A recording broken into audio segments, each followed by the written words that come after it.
My name is Emily Tollerman. Hi, my name is Jada Naya Jackson. And thank you so much for tuning in to our second episode.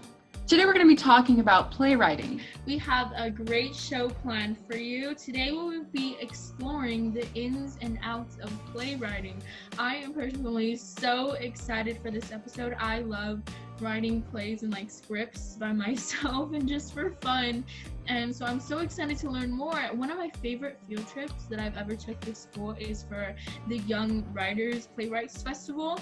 It was so amazing, so I'm so excited for these interviews. Oh, that's super neat. I've never been to the Playwrights Project Festival. I'd love to go. I also love to playwright. I've had the opportunity to direct some of my own work, and I look forward to continuing to do that in the future. So first up today, we are going to have an interview with Katrina, and she'll be interviewing a local playwright named Jordan Finley. And then right after that, we will have Imani interviewing Danielle Amato, who is a dramaturg for the Old Globe San Diego. All right, first up, Katrina and Jordan, take it away.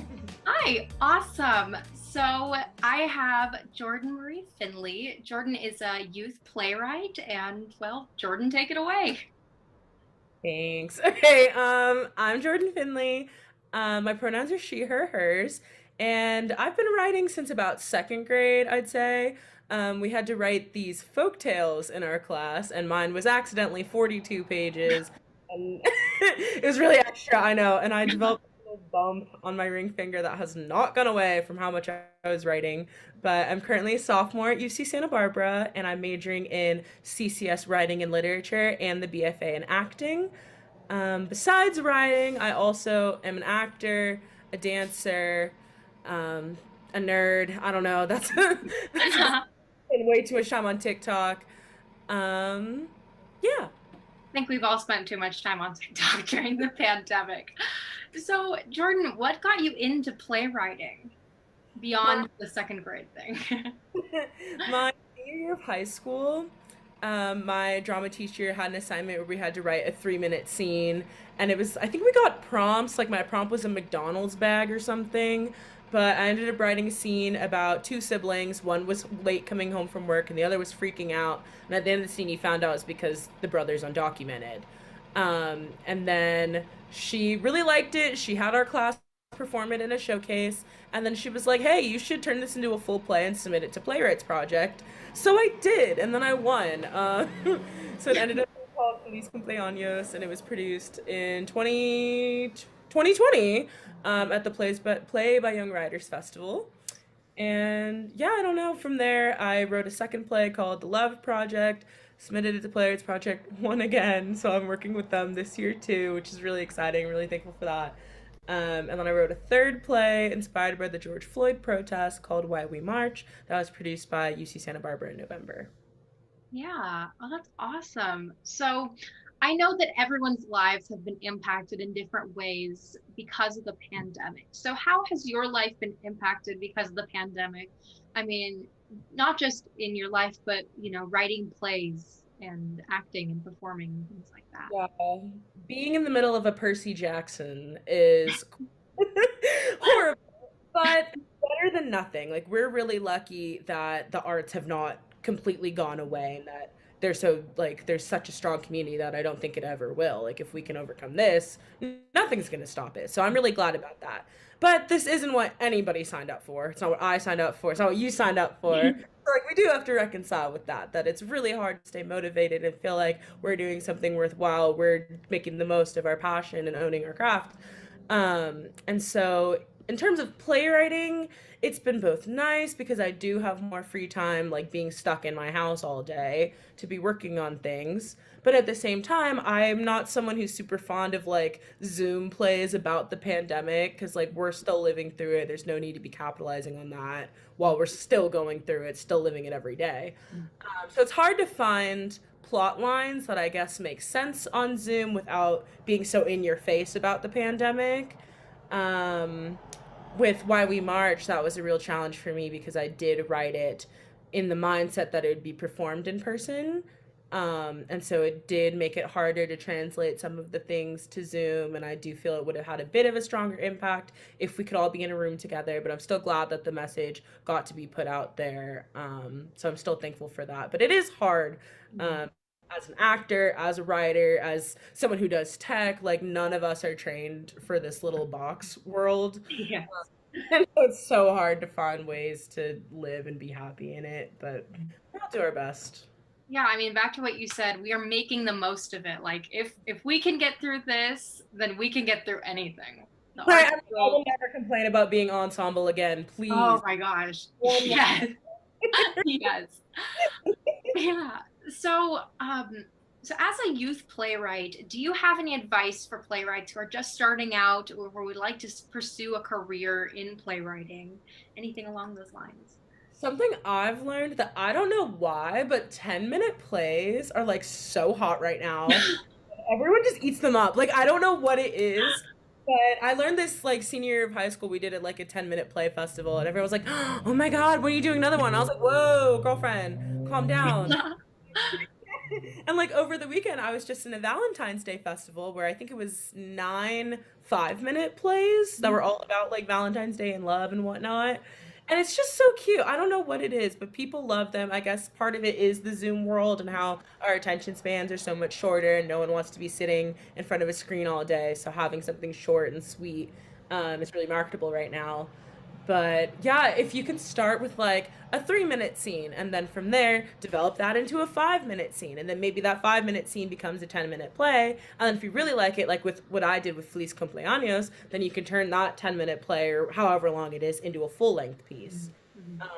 And that's something that's a really good skill to have. And when you take a lot of beginning playwriting classes, like in high school or in college, that's going to be one of your first assignments is, oh, write this short little scene, then turn the scene into like a short play. And then from there, you can learn how to turn it into a full length thing. So that's advice number 1. Advice number 2, I don't know if anyone else suffers from this, but I'm horrible with it. I'm terrified of people reading my work. Even having had 3 plays produced, even writing a book in a writing fellowship, like I still am so scared of people reading my work.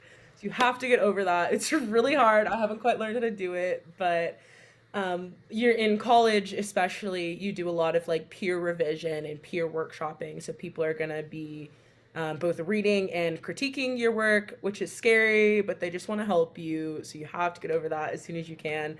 A good place to start is having your friends like get on a Zoom call and have them read the script that you've written and like act out the different parts. So helpful as a playwright hearing your stuff read out loud, because some things will look fine on paper and then you'll be like, no human being talks like that. I don't know. Changes, and that's totally fine, but that's something you might not notice both just in your own voice or just reading on a page. So it's really great to do that. Yeah, definitely. That's really good advice. That's really good advice. Okay, so now I'm going to ask you, what can people do to support young playwrights during, like, not just during a pandemic, but just in general? I feel like now it's easier than ever to support artists because we all live online. And so productions a lot of the time are either reduced or entirely free because we understand that no one wants to be paying for this during the pandemic. It's actually really, really accessible. Theater's so much more accessible than it ever was before, from like Hamilton now just being on Disney Plus for $6 to now you can watch like a university's season online for free. I know UC Santa Barbara, all our shows are free this year. And they have like, it runs for a whole weekend, so it's not just, oh, if you didn't see it that one time. And now on Zoom, you can record things and watch things after the fact. Like, my play I wrote While We March and Feliz Cumpleaños are both on my YouTube. It's so easy. Like, it's so easy. It's so accessible. So that's one thing that's really nice. And then if you're out of country, then you still have equal access to things, which I think is lovely, especially having a lot of family who lives on the other coast. They can now watch my plays, which is really nice. For me, if you want to support me, because I do know a lot of people at the Globe, the Love Project is going to be produced by California Playwrights Project in March, and it'll be virtual productions. Yeah, I don't know. And I don't know if I said this already, but I was in the Globe's Creative Youth Studio in 2019 when we did The Winter's Tale, which was, if not my favorite theater role, definitely like top tier. So much fun. I love everyone there very much, and I miss it a lot. Like we'd always like go get grilled cheese sandwiches and sit on the lawn at lunch. We're like, oh, we work in the park. Like it was like I loved it so much. And, that's I don't. This doesn't have to do with your question. I Okay. totally recommend to anyone watching this that you apply for the Globe. Yes, applications are open for the 2021 Summer Shakespeare Studio. So you should apply. You should apply straight from to alumni, because I'm also an alumna of the 2020. Yeah. Apply. Okay, well, awesome. And do you mind giving a little rundown of what your Play the Love project is about? Oh my gosh. Okay, the Love Project is about a high school senior English class, and they're doing their final projects to try to graduate. And one kid, Henry, is doing a survey of all the ladies to find out what they want in a dude. And Ronnie, who's a boy, accidentally gets shuffled into the algorithm with all the girls. And so he has to participate in Henry's project. But he's like, maybe I have a few questions myself. So it's a little bit like mistaken identity, a good old as you like it, for the Shakespeare buffs. But it's really about like family and identity and sexuality, and I'm really excited about it. Yes, go see it. Go see it. California Playwrights Project. Look it up.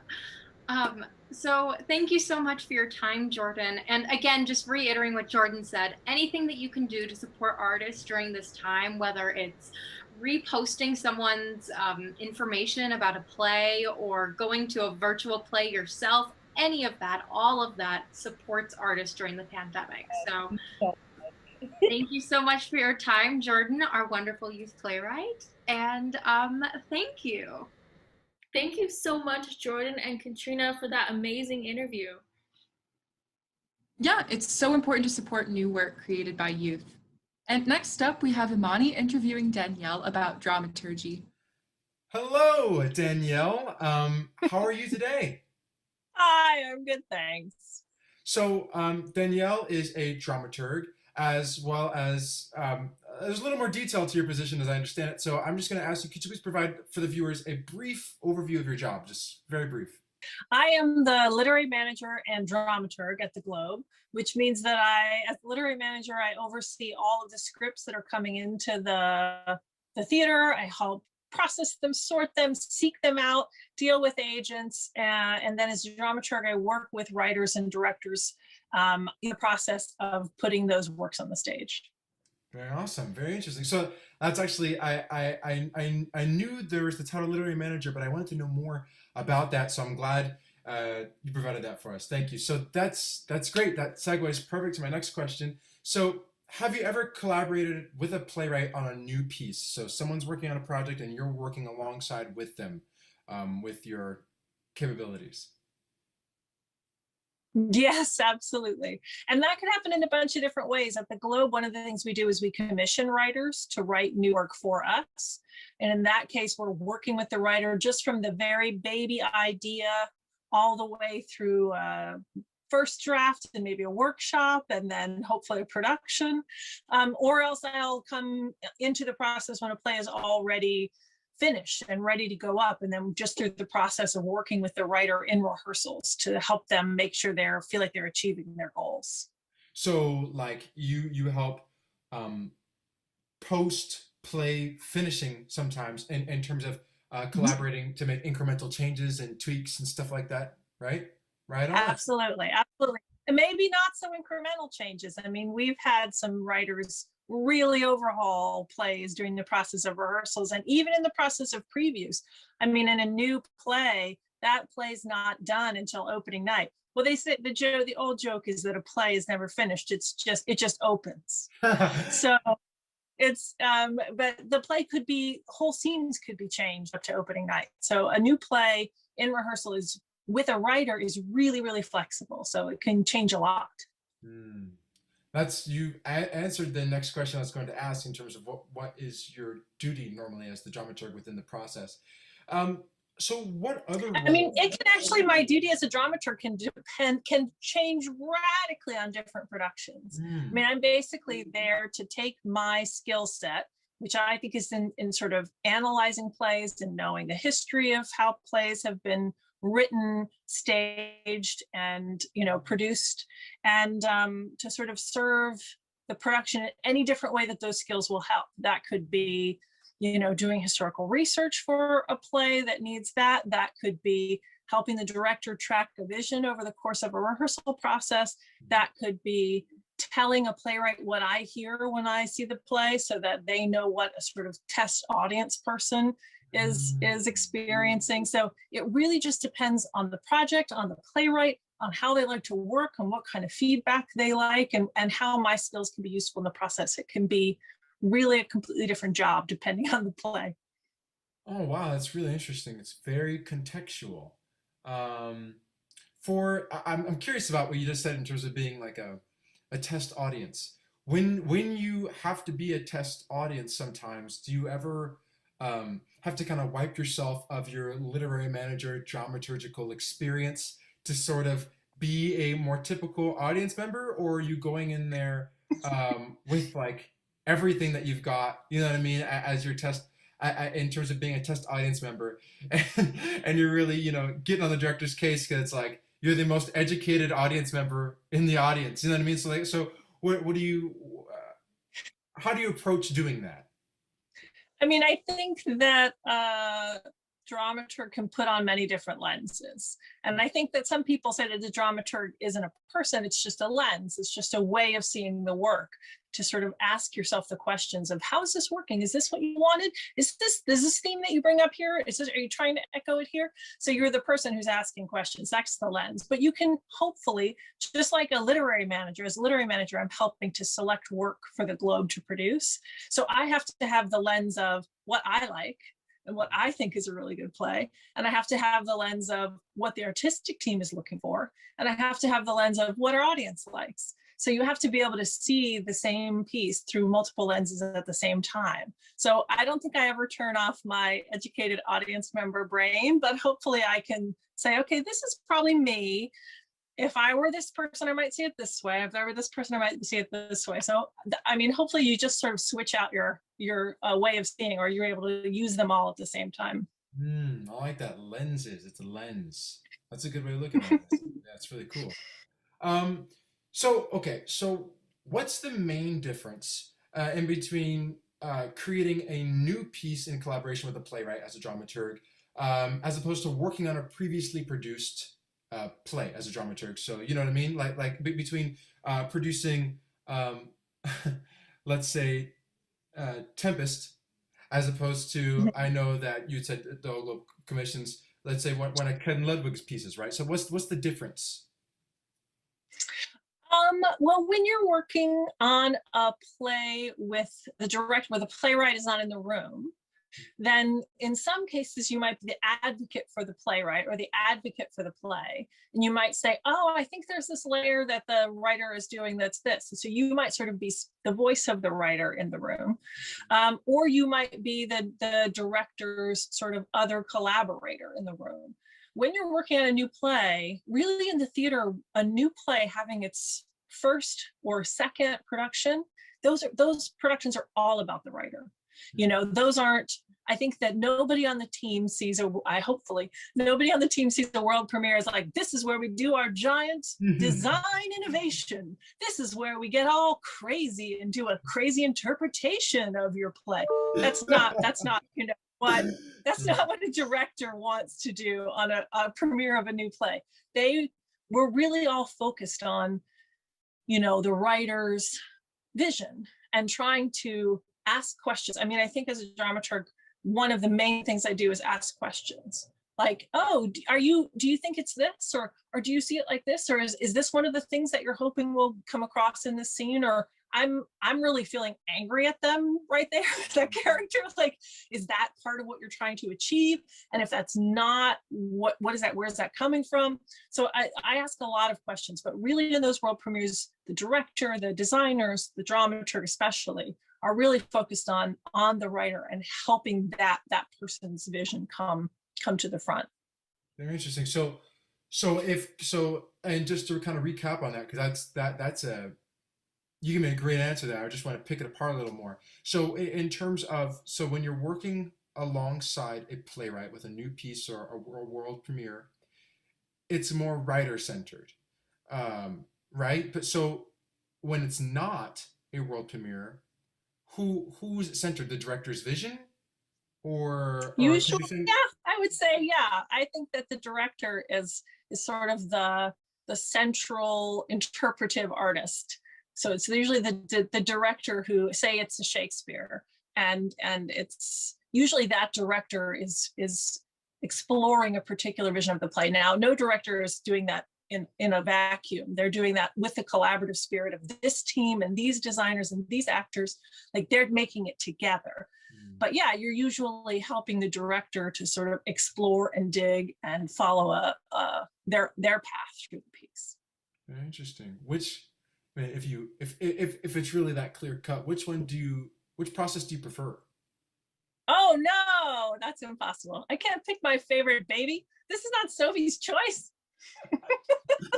I knew that was going to be an unfair question, especially with leading with the knowledge that you told me earlier about it's a lens. You know what I mean? It's it's not a different lens for which, I mean, there is a lens. You know what I mean? And it's contextual. So I was just throwing that question out there to see if there would. No, I mean, there is something particularly satisfying about working with new plays, because there's just that energy of the new thing coming to light, and being a part of. I think that the people who work on a world premiere, their energy and their ideas and their, life force, whatever you want to call it, is sort of baked into the play. Those actors are kind of baked into those characters because they helped develop it. That director really helped sort of make sure that play moved to where it wanted to go. So you get to be a little part of its ongoing life in a way that you don't, I think, on a play that's already been done. I can work on The Tempest, but I'm not going to be part of the ongoing life of The Tempest. That's part of it's a different kind of satisfaction. Yeah. Oh, I'm glad I ended up getting an answer out of that anyway. That was very, very important. Okay, so this question is a little more general, but it's a little more fun. What's your favorite part about being a dramaturg? My favorite part about being a dramaturg is that it's never the same job twice. I think that I have, a little bit of a restless brain. It's interesting because I went to college. I didn't go to college and study theater. I studied English literature and I studied radio, television, film production. And I got out of undergraduate and I worked as a video editor for a couple of years. And I was like, I think I liked learning how to be a video editor. And I didn't like practicing a craft of being a video editor and getting better at it all the time and doing the same thing every day. So I think what I like about being a dramaturg is the serial learning, like always learning, always coming into a project where you're at the ground floor, you're learning something new, you're diving into a whole new world, you have a slightly different job. There's something about the variability of that and the perennial new brain that you have to bring that's really exciting to me. My mom is a dramaturg as well, and I totally see now. Wait, who's your mom? I probably know your mom. Oh, my mom, Kimberly King. Oh, okay, yes. Hi, Kimberly, watching. Yeah, wherever she is, and if she's watching, right? She's definitely a serial learner as well. So I totally see how that is what would how that would be the facet of the profession that pique your interest. That's very interesting. I think dramaturgs are really good at Trivial Pursuit. I think that, like, there's that little thing, everything I learned in kindergarten, like everything I know I learned from working on a play. Like some random play about some random topic comprises almost the breadth of my knowledge about a lot of random things. Before you know it, you're just like a walking Wikipedia of a bunch of things that you didn't know you needed to know, but you did, and now you know it. I mean, I think when I first came into dramaturgy, which, gosh, was a long time ago now, I think that people saw dramaturgs more as researchers, but I think nowadays everyone can just go, like in your pocket, what's the answer to this question? And so rather than like being somebody who researches and finds facts or answers, I think that dramaturgs are people who prioritize information and who are able to sort of see what's important and help to sort of push forward the things that are going to be most helpful to the process or to the playwright. Interesting. Well, to tie this up, this whole series is very geared toward presenting youth opportunities and teaching youth about all different sides of the theater industry. So I would like to ask you, what would you say to any youth out there thinking about being dramaturgs? I know that I didn't really know that there was even such a thing as a dramaturg until, like I said, my mom started studying it, and then so my peers began to follow as I told them about it. So not a lot of people know about it, but the kids that do, or the kids that are thinking about, they know that they are serial learners, but they don't know how to apply that in the theater industry. What would you say to them? I mean, I think that I had no idea that there was such a thing as a dramaturg. And I used to say that I just made it up for myself. And then someone said, oh, you're doing a thing that's already exists. So that's what you want to do. And I was like, oh, that's the thing that I've been doing.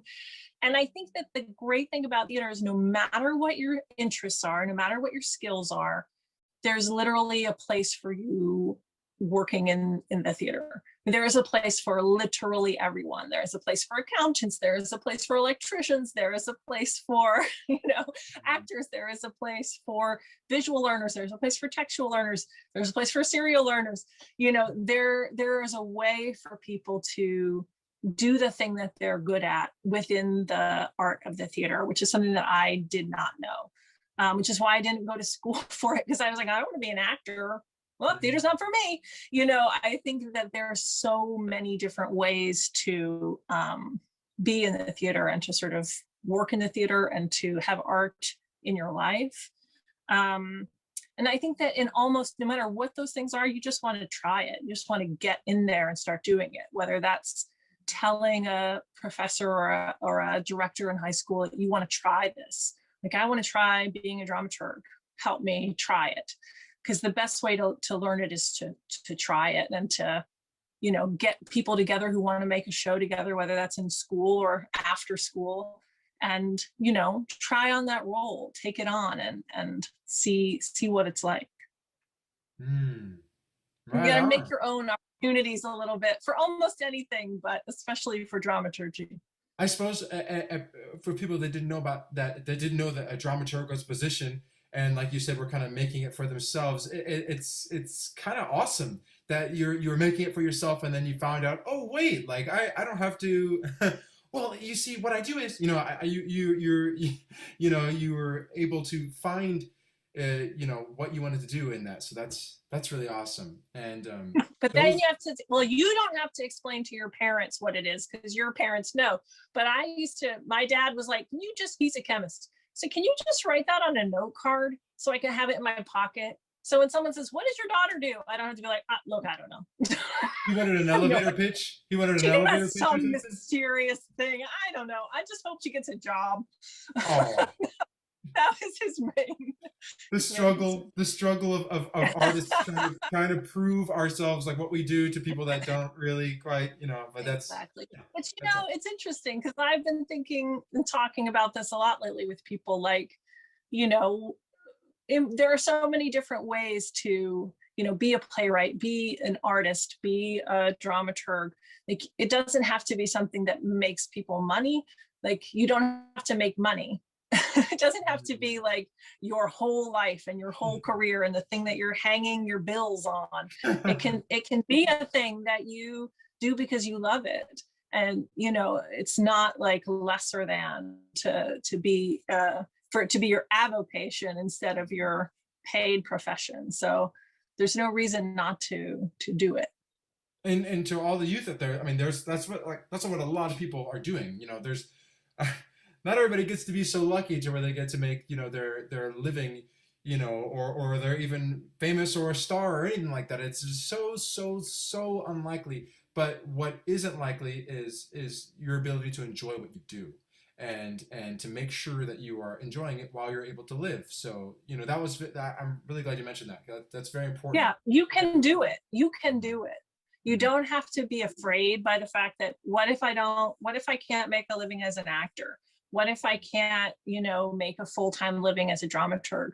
I just feel like there are many ways to have art and theater as a part of your life and as an important part of your life, that people shouldn't be scared away from just doing it because they're like, well, I need to, do some computer programming, which, is flexible and makes money. So great, do some computer programming, but also theater.